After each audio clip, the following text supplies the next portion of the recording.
Amma ba'du, al-hikmatu tsaniyatu was-sittun ba'dal mi'ah. Hikmah yang ke-162. Al-Imam bin Athaillah Sakandari mengatakan, rubbama atla'aka ala ghaibi malakutihi wa hajaba anka al-istishrafa ala asrari al-ibad. Ada kalanya Allah menampakkan kepada kamu alam ghaib daripada alam al-malakut dan menutup daripada kamu untuk mengetahui alam ghaib atau rahasia yang ada pada manusia. Man ittala'a ala asraril ibadi lam yatakhallaq birrahmatil ilahiyyah kana ittila'uhu fitnatan alaihi wa sababan li jarril wabali ilaihi.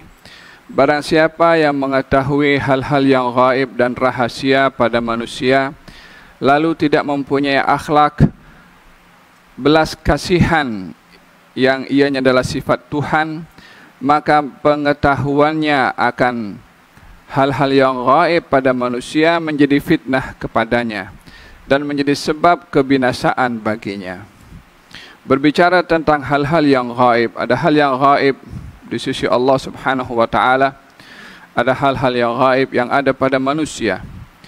Hal-hal yang gaib pada Allah Subhanahu wa taala daripada alam-alamnya ada namanya alamul malakut. Alamul malakut, alam yang hanya dapat dikesan melalui ma'rifah, melalui pemahaman, melalui penghayatan, melalui tafakkur. Alam ini seperti ma'rifah kepada Allah, khusyuk, dekat dengan Allah, tidak dapat digambarkan dengan kata-kata ataupun tak dapat dikesan dengan mata. Ada alam namanya alamul mulk, alam kerajaan. Alam kerajaan ini ada kalanya dapat dikesan dengan mata seperti alam dunia yang kita ada.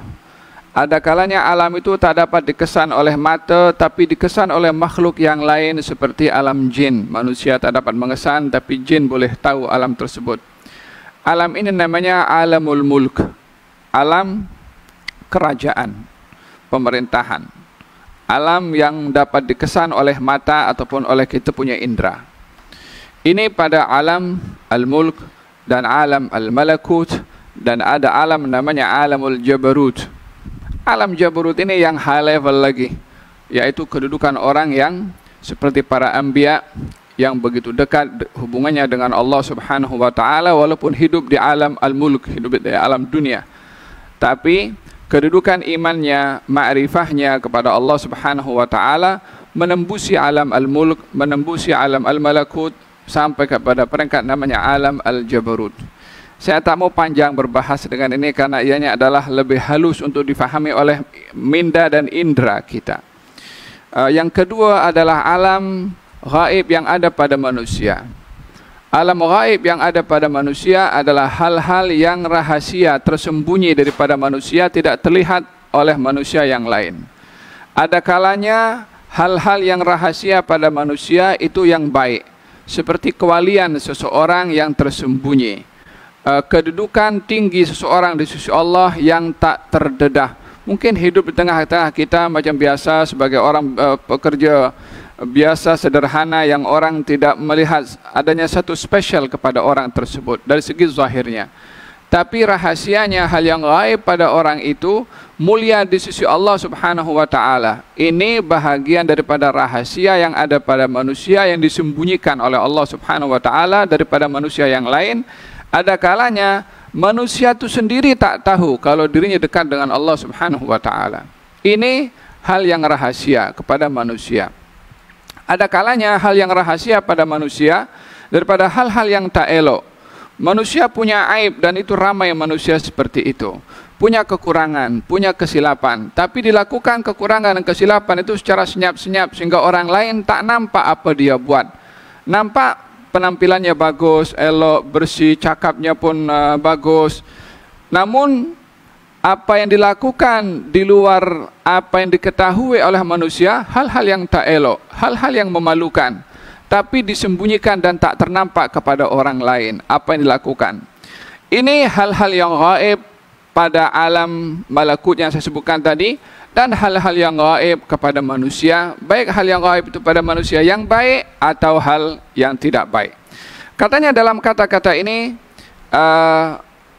Al-Imam Ibn Athaillah Sakandari mengatakan bahwa di antara rahmat Allah kepada manusia, disebutkan oleh Allah untuk mengetahui hal yang gaib disembunyikan oleh Allah Subhanahu wa taala daripada alam tadi, al-mulk wal malakut wal jabarut, untuk dia sibuk dengan hal-hal yang mendekatkan diri dari Allah kepada Allah daripada dia sibuk untuk mengetahui hal-hal yang gaib yang rahasia daripada manusia.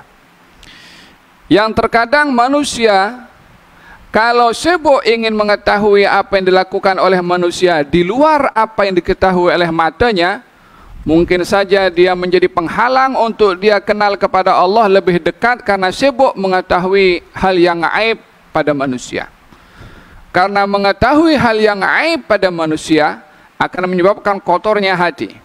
Kotornya hati menjadi hijab untuk kenal dan dekat dengan Allah Subhanahu wa taala. Maka katanya di sini, ada kalanya Allah itu menyibukkan manusia untuk melihat hal-hal yang gaib di sisi Allah, supaya dia tersibukkan dengan hal yang baik daripada dia mengetahui hal yang tak baik ada pada manusia, kekurangannya, aibnya, perbuatan tak baiknya yang disembunyikan.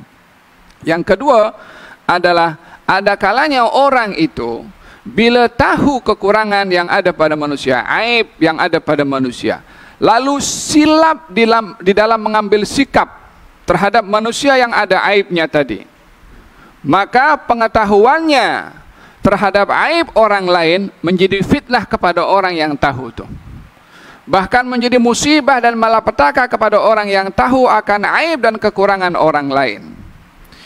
Di sini kita diajarkan untuk kita tidak mencari-cari kesalahan orang, tidak mencari tahu aib orang, tidak mencari-cari upaya untuk tahu background tak baiknya orang itu.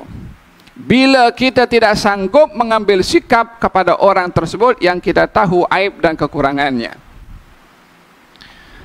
Oleh sebab itu baginda Rasulullah SAW bersabda, kamu jangan beritahu kepada aku kekurangan yang ada pada sahabat-sahabat aku, karena aku tidak ingin keluar daripada rumah aku, di hati aku ada something kepada sahabat itu, karena baru diberitahu tentang kekurangannya.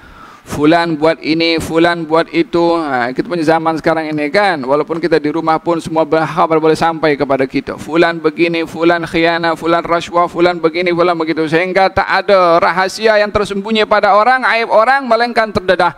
Sehingga bila kita tengok kepada orang itu, oh ini kena tangkap rashwah dulu, oh ini yang dulu kena begini. Jadi kita pun dah sikap kepada orang itu sudah tidak baik.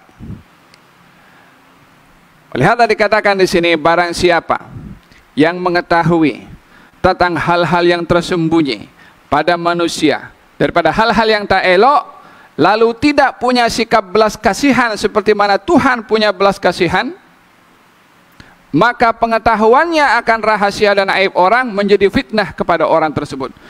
Allah itu kan tahu ini manusia yang dicipta oleh Allah, yang ini kufur, yang ini munafik, yang ini hipokrit, yang ini zina, yang ini pencuri, yang ini begini. Bukankah Allah tahu semua? Allah tahu semua. Allah bagi rahmat atau tidak kepada mereka? Masih diberi rahmat, diberi sehat, diberi makan, diberi minum, diberi kekayaan lebih. Ini dalam keadaan Allah tahu hambanya banyak kesilapan dan kekurangan dengan aib, tapi masih diberi rahmat oleh Allah.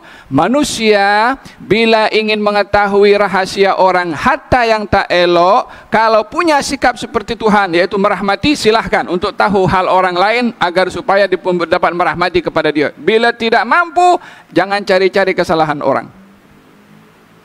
Karena bila dia tahu kesalahan orang, dia akan benci, dia akan maki, dia akan pandang rendah, dia akan begini, dia akan begitu. Dan itu umumnya manusia bila tahu kekurangan dan kesilapan aib orang lain akan memandang dengan mata sebelah. Ada kata dalam athar disebutkan, ada seorang anbiya diangkat darjatnya oleh Allah Subhanahu wa taala untuk mengetahui apa yang berlaku kepada hamba-hambanya Allah. Maka dia tahu rahasia hamba Allah, yang ini buat begini, yang ini buat begitu, banyak benda-benda yang tak elok dan mungkar. Dia angkat tangan, ya Allah, hancurkan dan binasakan semua orang itu. Dia telah derhaka kepada engkau, dia telah bermaksiat kepada engkau. Maka Allah Subhanahu wa taala berikan wahyu kepada nabi tersebut. Katanya, wahai Ibrahim, kata Ibrahim, sesungguhnya aku ciptakan manusia ada 3. Imma an yatubal abdu minhum. Satu daripada mereka yang berbuat dosa, aku beri kepada dia taubat agar supaya dosanya diampunkan. Yang kedua, imma aku biarkan dia untuk melakukan dosa, tapi aku keluarkan daripada sulbi orang itu beriman kepada aku. Kalau dia tak mau beriman, biar keturunannya beriman. Yang ketiga, dibiarkan melakukan apa dosa yang dilakukan sampai di hari kiamat nanti terpulang kepada aku. Nak maafkan atau nak hukum. Kenapa engkau tergesa-gesa melihat hambaku berbuat dosa, engkau angkat tangan hancurkan mereka semua, sementara aku yang cipta tak buat macam itu? Sifat rahmat ini yang ditunjukkan oleh Allah kepada hambanya yang nakal, imma diberi taubat, atau ditunggu keturunan yang beriman, atau tunggu nanti di hari kiamat, imma diampunkan atau dihukum terpulang kepada Allah Subhanahu wa taala. Demikian hebatnya rahmatnya Allah terhadap hamba-hamba yang bersalah, dan ini sukar untuk disifati oleh manusia bila mengetahui aib, kekurangan, kesilapan yang ada pada manusia yang lain. Demikian hikmah, 2 hikmah pada hari ini yang dijelaskan oleh Imam Ibn Athaillah Sakandari. Dengan demikian, sibukkanlah diri dengan melihat keajaiban ciptaan Tuhan kepada kita, walaupun dengan kita mengetahui aib dan kesalahan yang ada pada orang. Walaupun kita tahu ini pencuri, walaupun kita tahu orang ini tak baik, ambillah sikap Tuhan. Bagaimana Allah menyikapi kepada orang seperti ini? Dengan rahmah, doakan, diberi nasihat, diberi petunjuk, tapi tidak angkat tangan, hancurkan dan binasakan. Bila itu kita punya sikap baik, jangan tahu hal orang. Wassalamualaikum warahmatullahi wabarakatuh. Alhamdulillahirabbil alamin.